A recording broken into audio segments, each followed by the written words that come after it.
તમે જુઓ કે માણસ જ્યારે અતિશય સુખમાં હોય છે ત્યારે એને કશું યાદ આવતું નથી.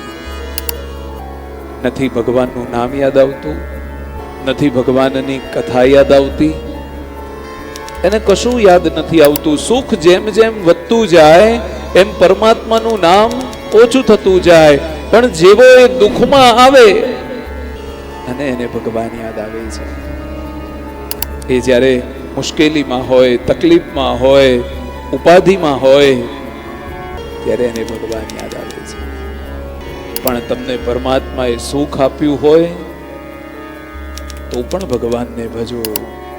અને ક્યાંક થોડોક તડકો છાંયડો આવ્યો હોય તો પણ ભગવાનને ભજો. અને ઓછું હોય ને, થોડુંક હોય ને તો આપણે ભગવાનને વધારે ભજીએ છીએ. પણ પેલું બધું વધે એટલે ચિંતામાં ને ચિંતામાં આપણે ભગવાનને ભજવાના બંધ કરી દઈએ છીએ.